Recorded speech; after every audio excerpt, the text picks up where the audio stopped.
Rádio Universitária FM apresenta Mundo do Trabalho.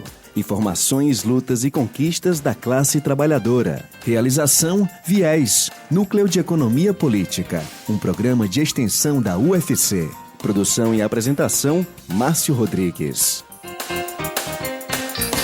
Olá, você que está aqui conosco, muito obrigado por sua audiência, sua parceria e sua presença. Estamos começando o programa Mundo do Trabalho e abrimos essa transmissão agradecendo as entidades e representações apoiadoras desse espaço jornalístico e opinativo. O programa Mundo do Trabalho ocupa as tardes de quinta-feira, entre 14 e 15 horas, a faixa especial da Rádio Universitária que fala sobre ciência, saúde e cidadania. Assim, agradecemos aos nossos apoiadores culturais, a Associação dos Funcionários do Banco do Nordeste do Brasil, a AFBNB, o Sindicato dos Docentes das Universidades Federais do Ceará, a ADUFCE, o Sindicato dos Servidores do Poder Judiciário do Estado do Ceará, o Sindijustiça-CE, apoio do Sindicato dos Servidores Públicos Civis do Grupo Tributação, Arrecadação e Fiscalização do Ceará, o Sintaf-Ceará. Também conosco o Sindicato dos Servidores Empregados Públicos do município de Fortaleza, o Sindiforte, o Sindicato dos Trabalhadores no Serviço Público Federal do Ceará, o Sintcef-Ceará, e o Sindicato dos Trabalhadores da Indústria do Petróleo dos Estados do Ceará e do Piauí, o Sindipetro-CEPI. O Mundo do Trabalho é um espaço de divulgação das lutas e conquistas da classe trabalhadora.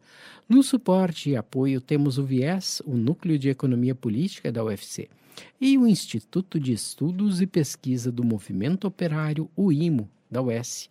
Na edição de hoje, vamos receber o dirigente do Sintaf, Carlos Brasil, para falar sobre a implantação da Lei Orgânica da Administração Fazendária.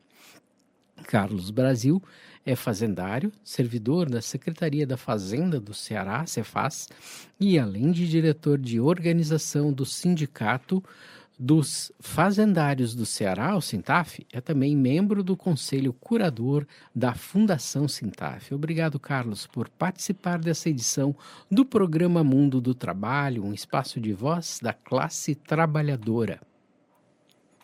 Inicialmente eu gostaria de saudar os ouvintes da Rádio FM Universitária, né? Agradecer aqui ao Márcio pelo convite e dizer a vocês que para se falar em Lei Orgânica da Administração Fazendária, inicialmente era preciso a gente contextualizar em que se deu o contexto da reforma tributária que está atualmente ainda em andamento.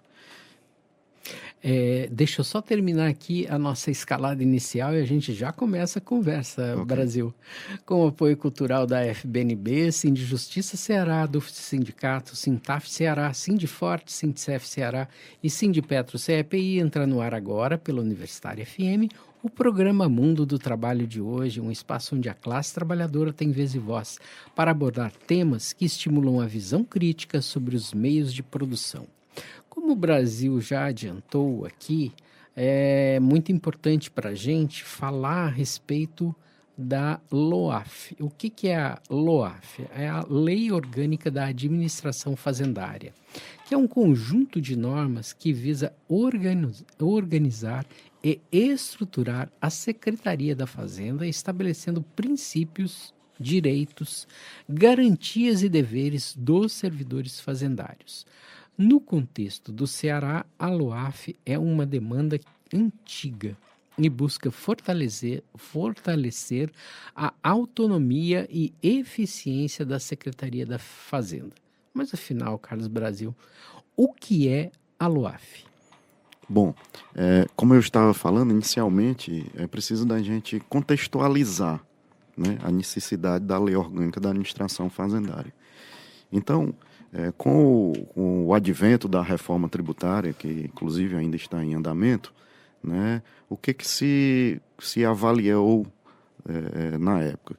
Que nós tínhamos um sistema muito complexo, né, fragmentado, que acentuava as desigualdades regionais e um modelo regressivo. Para o ouvinte entender o que é o modelo regressivo, né? O modelo regressivo é aquele que toda a sociedade é impactada pela carga tributária de mesma forma, pesando desta maneira a mais sobre os mais pobres. Então, o que fazer? É implantar uma reforma tributária que altere o sistema tributário nacional. E dentre o que se pensava e o que se pensa da nova reforma tributária, entre outras coisas, ela visa a simplificação da cobrança de tributos, né? Você mesmo, como cidadão, você tem a dificuldade de entender os tributos que são cobrados hoje em dia, né? A redução da burocracia, que isso é muito importante para os empresários, a classe empresarial, né? E, por consequência, um menor custo para cumprir as suas obrigações com o fisco. Busca-se também a equidade fiscal, né? Diminuir a regressividade e dar competitividade e transparência. Esses são os objetivos, vamos dizer, mais visíveis de uma reforma tributária. A reforma tributária atual se inicia com a unificação de alguns impostos, como o ICMS e o ISS. O ICMS é um imposto estadual, o ISS da prefeitura, né? Das prefeituras, transformando-os em IBS. E também o imposto CBS, que é o PIS/COFINS, que vai ser transformado, e o IPI, que vai haver uma redução de alíquotas, né? E diante dessas alterações, né, você vê nitidamente que temos três eixos. Nós temos um eixo que é a questão mais relacionada com o poder público, né, os entes federais, que serão beneficiados no sentido de que haverá um aumento de arrecadação, um aumento do PIB, projeta-se até um aumento de PIB. Há um ganho para a sociedade, no sentido de que há redução da carga tributária, a tão falada carga tributária, né? E para as classes empresariais, que, como já foi dito aqui, irão demandar menos recursos para cumprir com suas obrigações, dentre outras coisas, beneficiando também uma melhor ambiente de negócio. E aí é que entra a questão da LOAF. Porque, ao final, quem vai operar o sistema é o fazendário.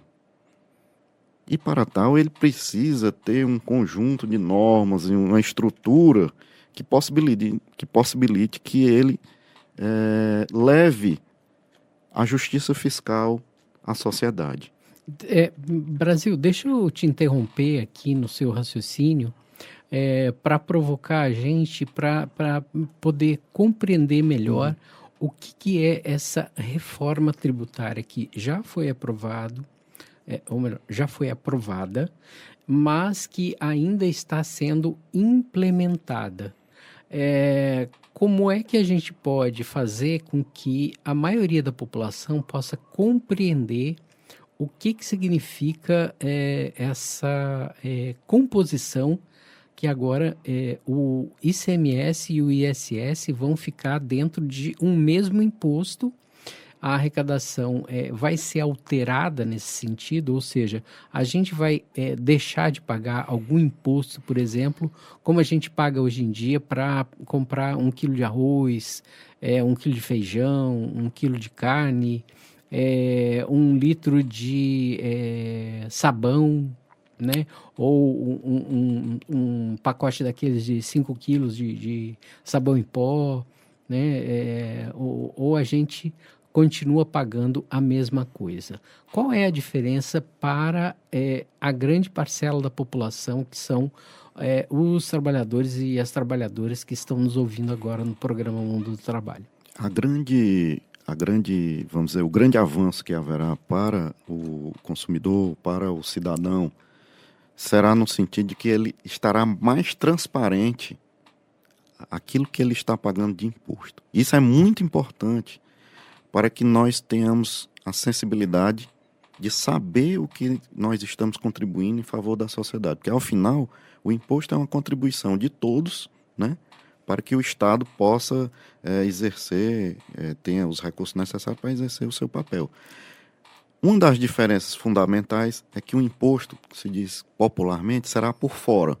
Então, quando eu comprar um bem de R$ 100 e supostamente a alíquota for de 28%, estará destacado, né, no documento fiscal que eu estarei pagando R$ 28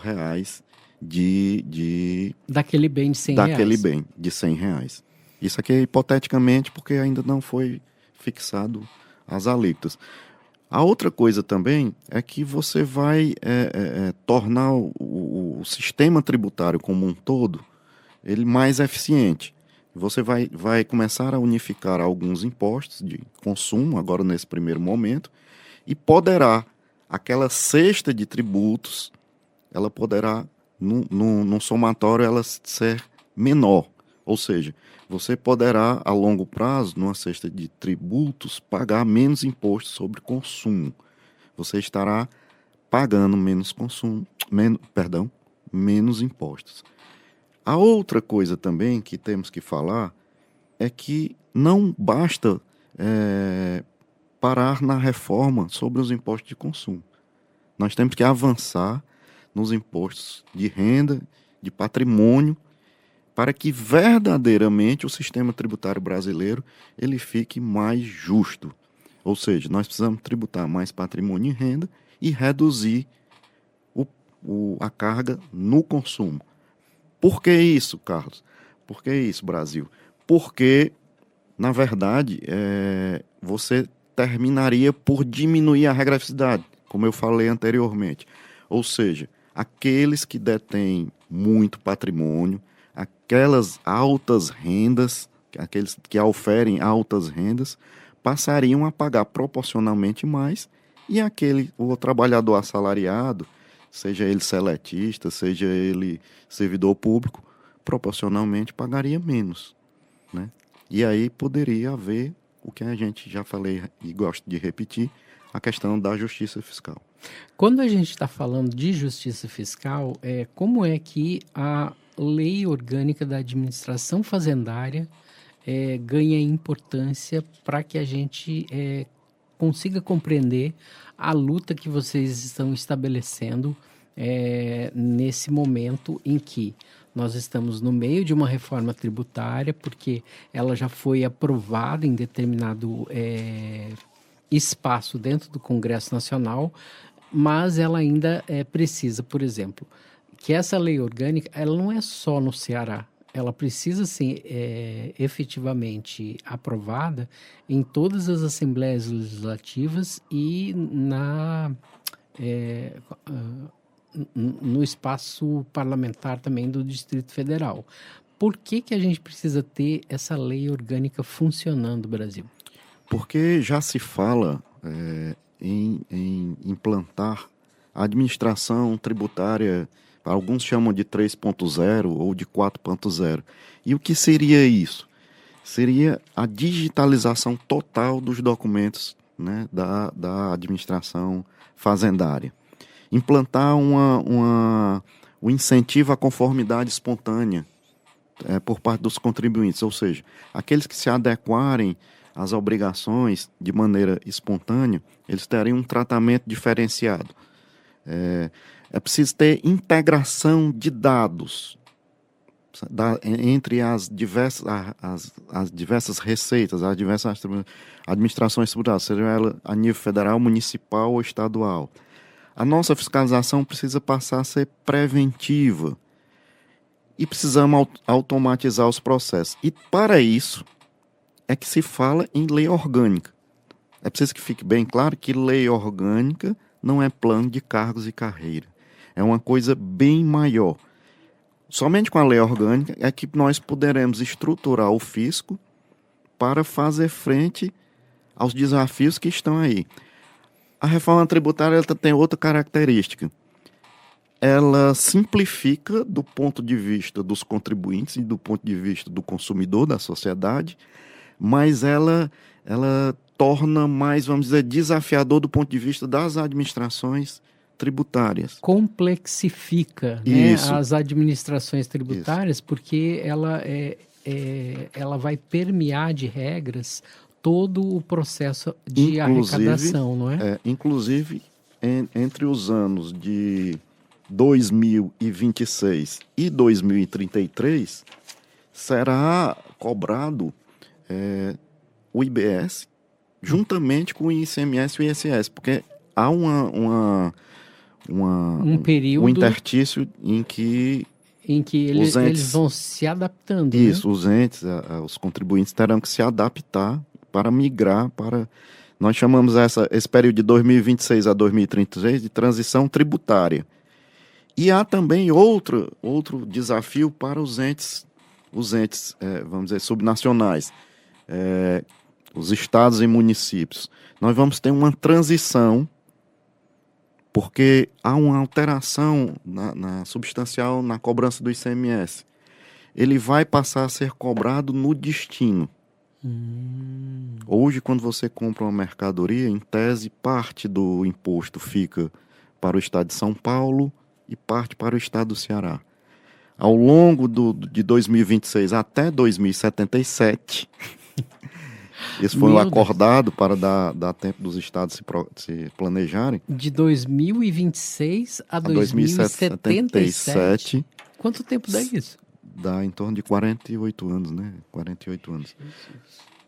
Os estados irão, finalmente, lá em 2077, cobrar e ficar com o imposto que foi daquilo de bens vendidos e serviços prestados no estado do Ceará, vai ficar totalmente para o estado do Ceará.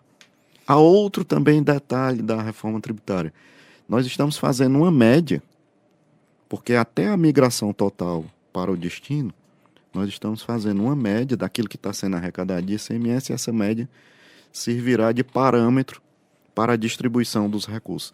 Então, hoje, é inadiável, vamos dizer assim, que o governador Elmano, a Secretaria da Fazenda, se debruce sobre o pleito da Lei Orgânica da Administração Fazendária, porque nós já estamos trabalhando para os governos que sucederão. Então, isso tem muito... É muito importante, principalmente porque nós temos um estado que é um estado importador, né? O estado do Ceará é um estado ainda importador e com muitos desafios e muito ainda a se desenvolver. E quando se fala em recursos em estado pobre, né, a gente tem que ter toda uma atenção necessária para o assunto. Eu sei que não é um tema muito, vamos dizer... Fácil de compreender. Fácil de compreender, mas a gente tenta levar isso de maneira mais, vamos dizer, sensível para o conjunto da sociedade. Brasil, a gente está aqui falando, né, há algum tempo já, e você já abordou essa questão num primeiro momento. Mas eu queria reforçar aqui que você explicasse para a gente que está acompanhando aqui o programa Mundo do Trabalho de hoje, por que a lei orgânica é mais do que um plano de cargos? Ou seja, embora ela seja relevante para o conjunto da sociedade, às vezes as pessoas compreendem que, os fazendários estão querendo olhar para os próprios interesses quando estão falando da formulação de uma lei orgânica da administração fazendária. Mas não é bem isso, né? Eu queria que você aprofundasse um pouco mais e explicasse para as pessoas que estão nos ouvindo por que é importante a gente ter a aprovação da lei orgânica. Bom, primeiro que a gente tem que ter em mente é que só existe serviço público, né, com estabilidade. Nós temos aqui um debate que é também muito presente hoje no Congresso Nacional, que é a estabilidade do servidor público. Então é inconcebível para que um policial militar, por exemplo, ele não tenha estabilidade. Olha, ele está lutando todo dia nas ruas, até, às vezes, muitas vezes, né?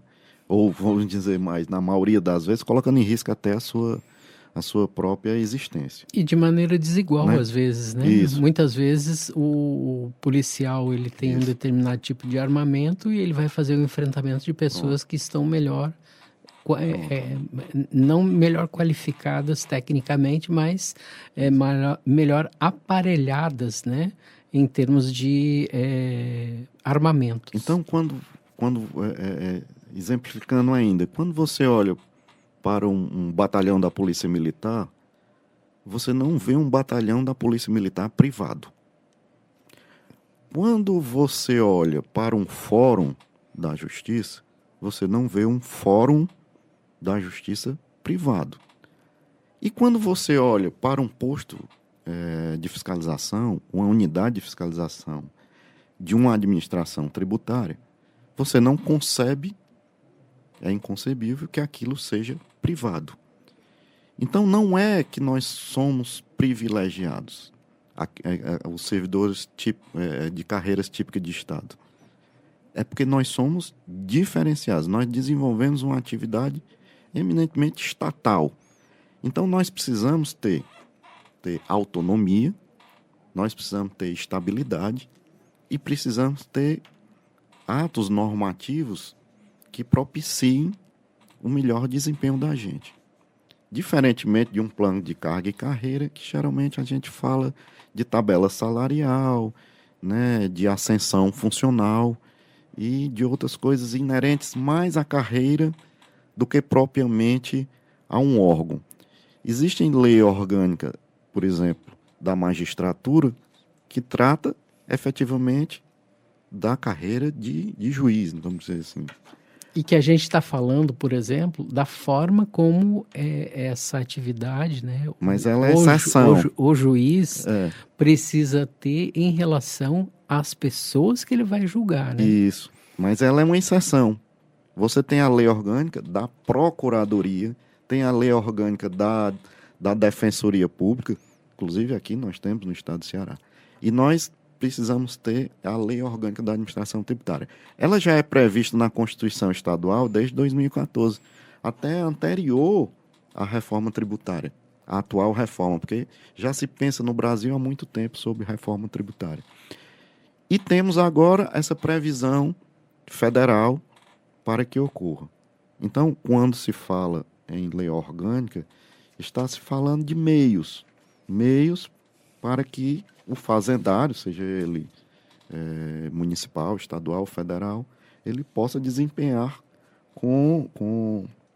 vamos dizer, com tranquilidade, com eficiência, o seu mistério, que é a fiscalização, a arrecadação de tributos, né? Então, é isso que está falando. Desafios. O IBS, por ser um imposto em que irá suceder o ICMS, o ISS, o ICMS para o ouvinte, ele é cobrado de mercadorias e serviços, o ISS de serviços. Quando você corta o cabelo, você está pagando ISS. Quando você está comprando lá o seu aparelho de som, você está pagando o ICMS. Ele vai ser só um, que é o IBS. Ou seja, isso é desafiador para o fisco estadual e para o fisco municipal, porque nós vamos trabalhar conjuntamente. Não vai mais haver a distinção. Eu vou, em tese, poder fiscalizar os prestadores de serviço, coisa que até bem pouco, quando eu digo o funcionário, a administração pública estadual, né? A administração. Isso. Quando a gente está falando de um funcionário público estadual, a gente não está falando, por exemplo, de um trabalhador, né, um fazendário, que pode, por exemplo, ir num salão de beleza e dizer assim, me dê seus livros que eu quero analisar. Hoje. Mas no futuro a gente vai ver esse tipo de ação. E assim, vocês vão receber, por exemplo, o reforço daqueles que hoje estão trabalhando, eu vou dar um exemplo local aqui, né? De Sim. Fortaleza. Da AGFIS? Da AGFIS, não. Porque ela é mais ampla. A depender de convênios da Secretaria de Finanças do município, que tem o seu corpo de auditores lá na Secretaria de Finanças Municipais. Também de Maracanaú, de Caucaia, naquelas em que houver... Vale para todos. Isso, naquelas em que houverem servidores públicos devidamente concursados e com a competência legal para fiscalizar. Agora, isso tudo eu acredito que será através de convênios, né? Algumas prefeituras irão manter o seu corpo de servidores, né? Eu queria pedir para você licença, Brasil, para a gente poder fazer um rápido intervalo e a gente já volta com mais Mundo do Trabalho para você para esse dia. Um minutinho só. Estamos apresentando Mundo do Trabalho. Informações, lutas e conquistas da classe trabalhadora. Voltamos a apresentar Mundo do Trabalho. Informações, lutas e conquistas da classe trabalhadora. É isso aí, a gente está de volta aqui para o segundo bloco desse programa Mundo do Trabalho de hoje, que a gente está ouvindo Carlos Brasil, o coordenador do Sintaf Ceará. Brasil, a gente estava falando no primeiro bloco a respeito da importância, né, dessa lei orgânica para o trabalhador da área, né, da arrecadação pública, de como é importante a gente ter a autonomia desse profissional, mas como é o impacto disso para a sociedade? Bom, nós vemos hoje, como já estava falando, uma discussão muito grande sobre a reforma administrativa. E você imaginar que um servidor que não tenha autonomia, que não tem independência, não tem estabilidade, que ele vai desempenhar um bom trabalho, é você não conhecer a fundo o que é a realidade brasileira, onde o serviço público, ainda em 2025, está muito suscetível a, vamos dizer, a externalidades, para usar um termo, muito suscetível à influência da política partidária, seja ela de qual partido for. Eu acho que a gente tem um exemplo bastante cabal, né, nesse sentido, quando a gente olha para os estertores do último governo federal e o trabalhador da Receita Federal que trabalhava lá no Aeroporto Internacional de Guarulhos, que ele viu um determinado servidor público federal chegar com uma caixa cheia de joias. Isso. E ele queria saber exatamente quanto é que ia ser pago aquele imposto, né? Isso. Que é um bem, né? Que se pertencer à sociedade brasileira, ao governo brasileiro, você não vai cobrar nada de imposto, porque não faz nenhum sentido, porque não tem ninguém para pagar esse tipo de imposto. Mas se for dado para alguém, aí realmente você precisa ter uma atuação bastante contundente do trabalhador que tem esse vínculo e essa responsabilidade para com o coletivo. Seria mais ou menos nesse sentido? Isso. É importante que esse servidor ele entre através de concurso público, que ele não deva o emprego dele a um favor. Tem autonomia. Que ele tenha autonomia, e essa autonomia tem que estar normatizada, para que também não transforme ele em vamos dizer, em um privilegiado, que ele só possa exercer aquele serviço, mas naquilo que está previsto em lei, que ele deva exercer, mas vamos dizer, normatizado e amparado pela lei, né? E é preciso também que os cargos da estrutura da administração tributária também sejam ocupados por pessoas de carreira. Evidentemente que acredito que hoje nenhum governador, nenhum prefeito abriria mão da nomeação de seu secretário de Finanças, de seu secretário da Fazenda. Mas, a longo prazo, nós esperamos até que seja respeitado a precedência do próprio servidor da casa na escolha de nossos dirigentes. É importante também saber que a atividade em si é uma atividade muito, muito, vamos dizer, específica. O servidor fazendário ele detém, né, informações privilegiadas, e assim ele deve guardar sigilo, né? Ser discreto. Ser discreto.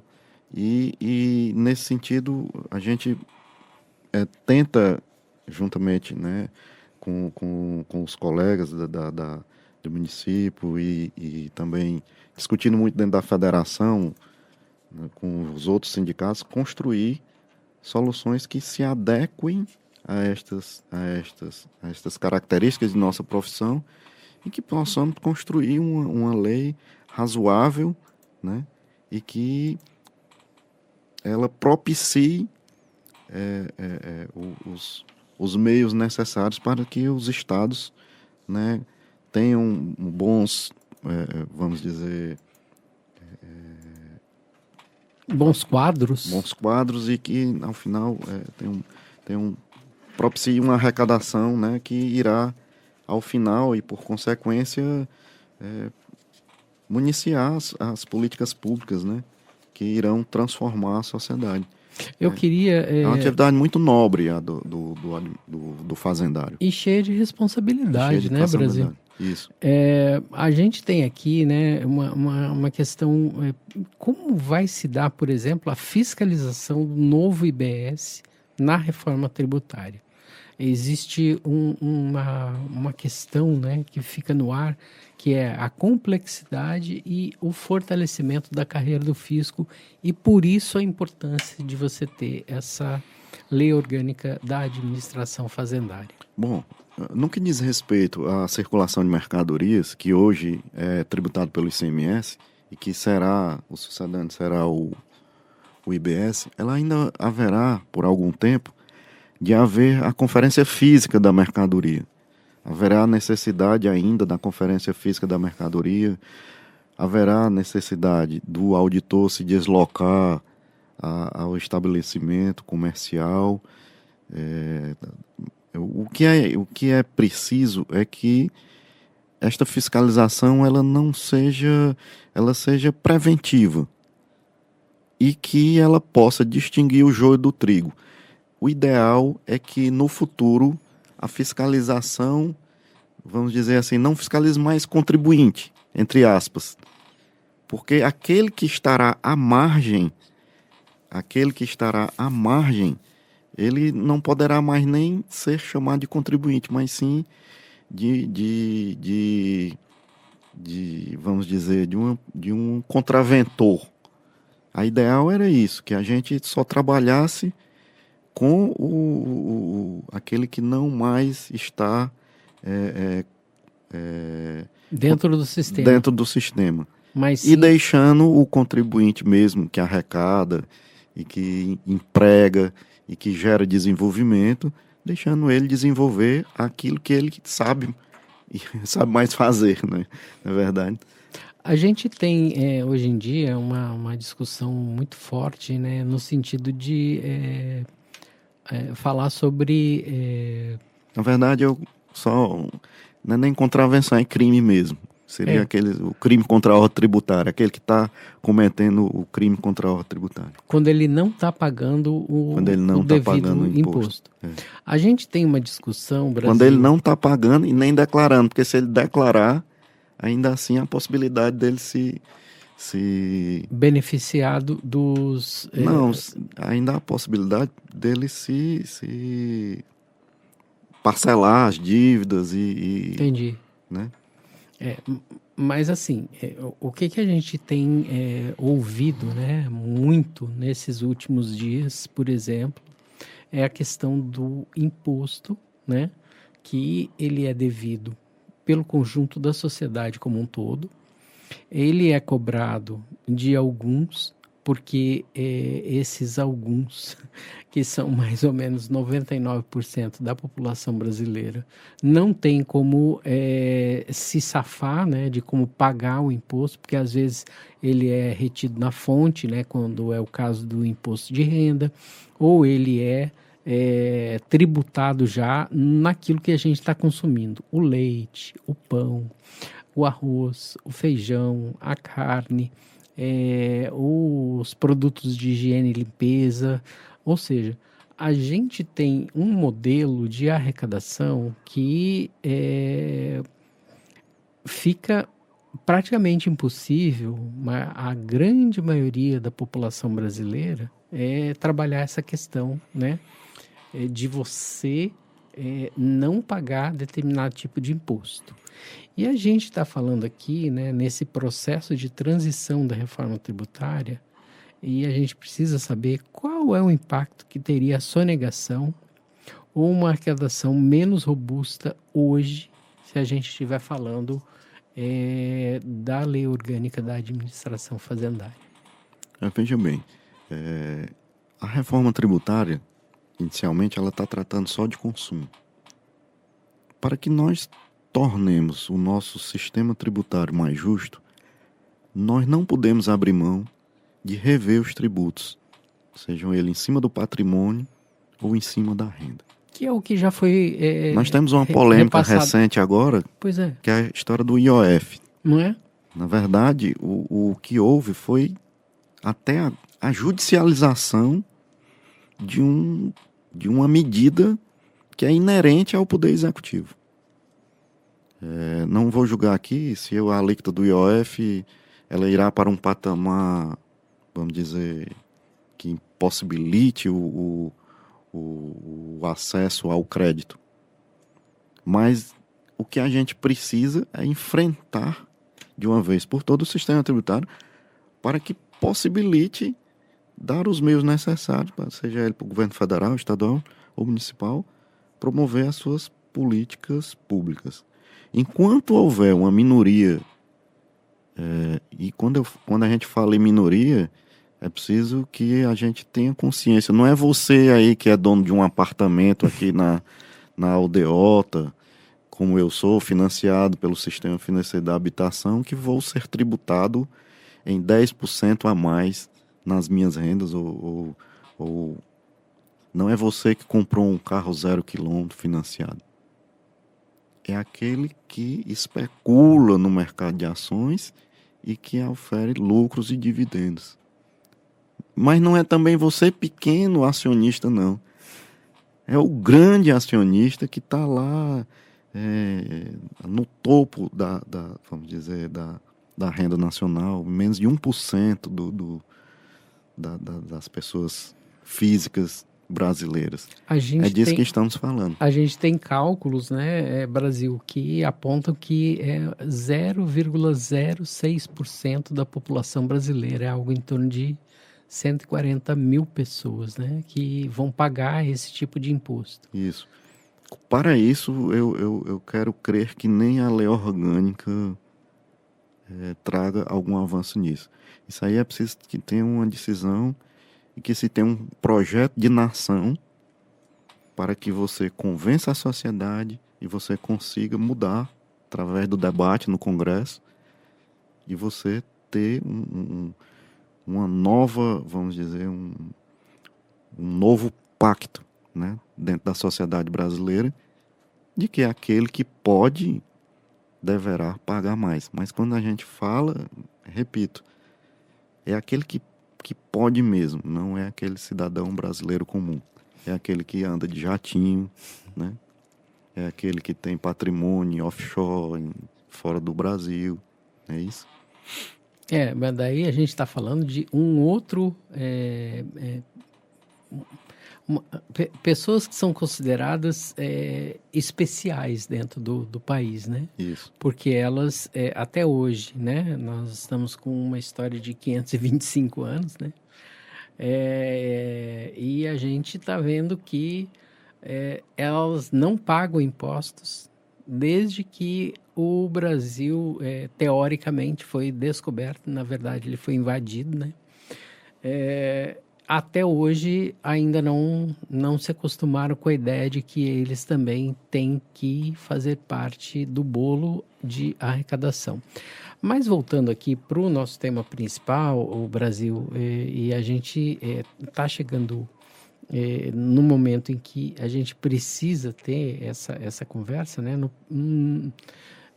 Quando a gente está falando, né, como estão acontecendo, por exemplo, as negociações pela aprovação da lei orgânica com o governo estadual? Bom, como eu já falei, existe a previsão já na Constituição Estadual Desde 2014. desde 2014, e, salvo engano, ela dispõe lá que seriam 180 dias da aprovação do texto constitucional para a negociação. E isso não se deu, em parte porque, efetivamente, iam aparecendo outras pautas, outras demandas, quer seja da classe fazendária, quer seja da própria gestão estadual, né, ao longo de vários governos, mas que agora eu acredito que o governo Elmano irá se sensibilizar, né?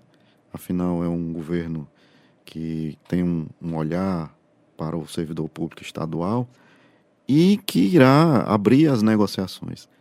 Nós já depositamos a nossa minuta de lei orgânica, minuta ela trabalhada pelos servidores da casa, servidores fazendários, depositamos junto à gestão da Secretaria da Fazenda e estamos aguardando o pontapé inicial a ser dado pela Casa Civil e esperamos que isso se dê ao longo do ano de 2025, ao longo deste ano. E por quê? Porque 2026 já haverá cobrança de IBS em uma alíquota, vamos dizer, uma alíquota experimental, vamos dizer assim. É o primeiro ano, né, de vigência. É o primeiro ano, e essa alíquota irá servir para moldar os sistemas, começar a simular algumas situações, vamos dizer, bem mais no campo do real, da cobrança mesmo do imposto. E é importante também a gente ver o lado humano. Afinal de contas, mudar as regras, mudar as normas, sem olhar para o lado humano, sem dar treinamento para os fazendários, sem prestar concurso, será uma reforma manca, por assim dizer, né? Nós poderemos ter o melhor sistema do mundo, mas, eventualmente, isso não poderá se traduzir em ganhos. E digo, não é só ganho para o ente público, não. É muito importante para o empresário essa reforma, ele afastar o mal pagador de impostos. Que acaba o influenciando ele mesmo. É uma concorrência predatória. A gente vê o fisco muito pelo lado daquela figura do leão, aquela coisa. Mas o fisco tem o poder, só ele tem, de afastar o mal pagador, para ser leve, né? Para não dizer, para coibir os criminosos que cometem o crime contra a ordem tributária e que são minoria, mas na verdade essa minoria ela contamina e ela pode causar um desequilíbrio em que pode levar até à ruína de vários empresários né, extremamente competentes, mas que não conseguem dentro desse ambiente desenvolver um trabalho. Você acaba dando privilégios para alguns, né? Quando você Isso. não tem uma arrecadação que seja equânime, ou seja, que atinja todo mundo, né? Que seja igual para todos. Nós temos consciência da dificuldade de que é desenvolver uma atividade empresarial nesse país. Em nenhum momento nós abstraímos disso como operadores, como fazendários. Agora, as decisões são políticas, né? E em boa hora, essa reforma tributária, que muitos não acreditavam, eu também não acreditava pessoalmente, ela saiu. E por pior que seja, né, os críticos, que as críticas que fazem, eu acredito que ela tornará o sistema melhor. Nós estamos no caminho certo. Poderíamos ter ousado mais? Poderíamos, mas eu espero que ela venha também a reforma, como já disse, dos impostos do patrimônio, né, o imposto de renda, por assim dizer. Estamos só no começo. Brasil, a gente precisa saber também, né, como está a atuação do sindicato e o engajamento da categoria nessa luta pela LUAF. O Sindicato dos Fazendários é uma instituição já há mais de 30 anos, mais de 35 anos, digo, e congrega todos os fazendários do estado do Ceará. E nós também temos vamos dizer, um braço social, que é a Fundação Sintaf, e que só mostra a maturidade de nossa categoria, no sentido de que nós não nos preocupamos somente com o nosso umbigo. Nós temos um projeto de lei orgânica que atende também aos anseios da sociedade. E o sindicato, ele pede o apoio também dos outros sindicatos de trabalhadores do estado do Ceará, no sentido da gente chegar a conseguir essa lei orgânica, e quem sabe ela não sirva de exemplo para vamos dizer, uma mudança de parâmetros dentro do conjunto de servidores públicos estaduais. Em que sentido você está falando isso? No sentido de privilegiar o concurso público, no sentido de dar condições de trabalho mais dignas ao conjunto de trabalhadores.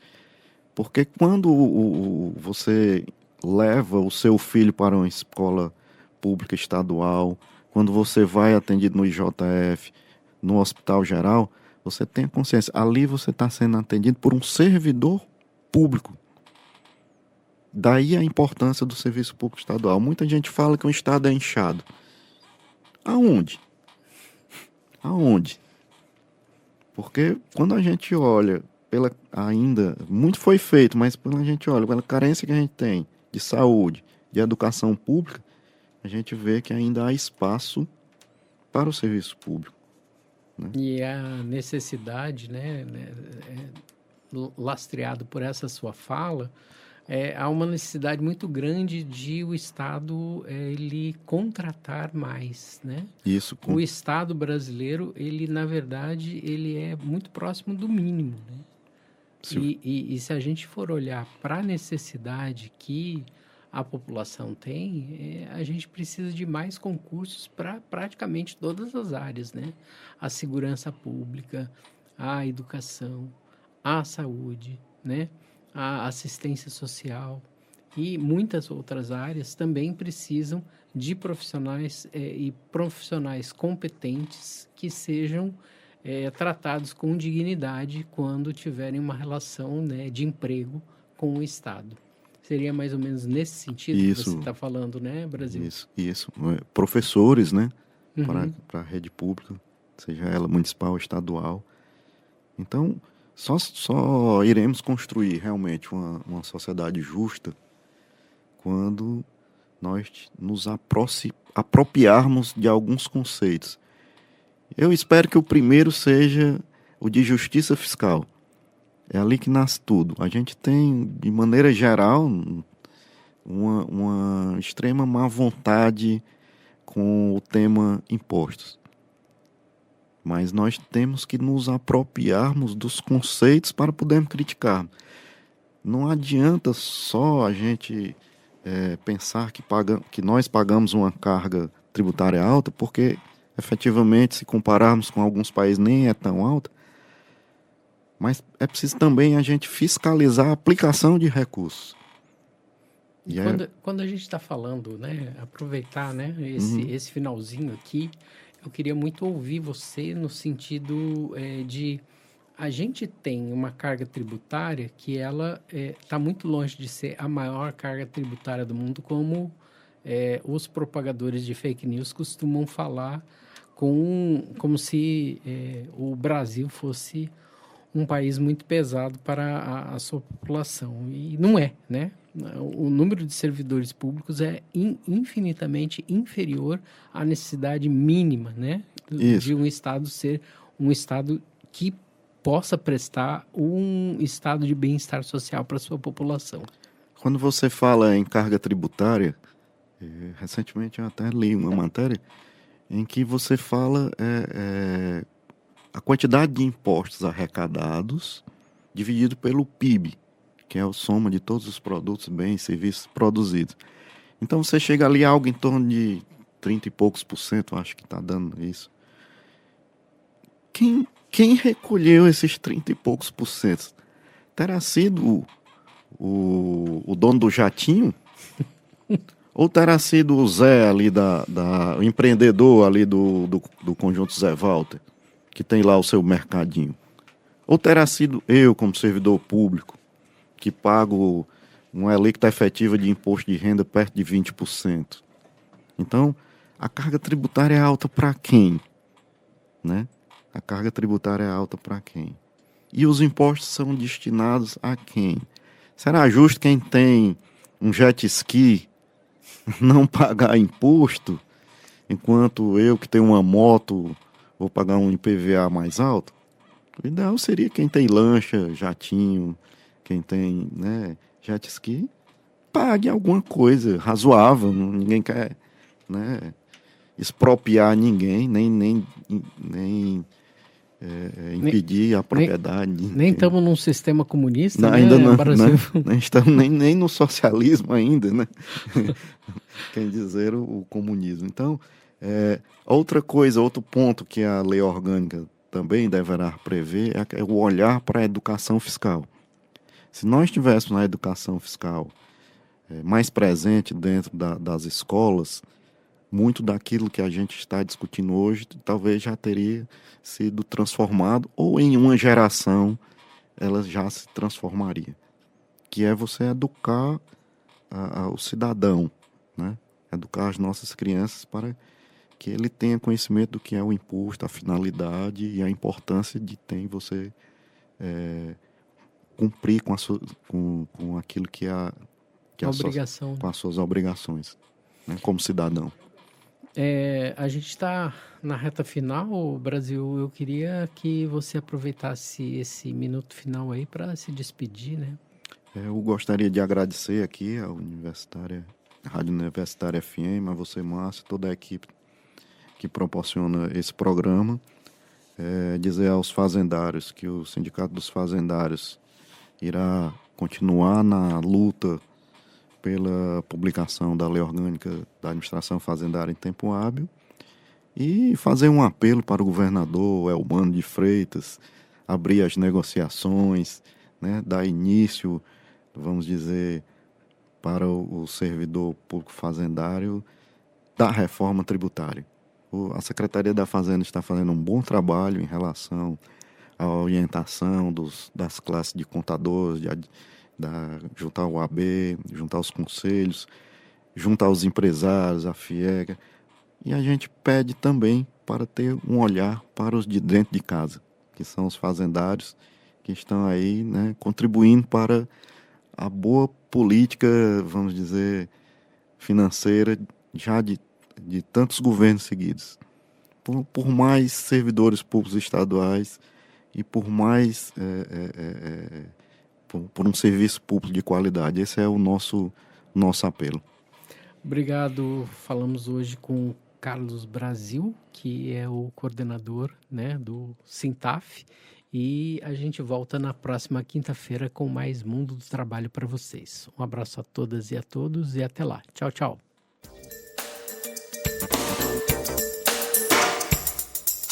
A Rádio Universitária FM apresentou Mundo do Trabalho.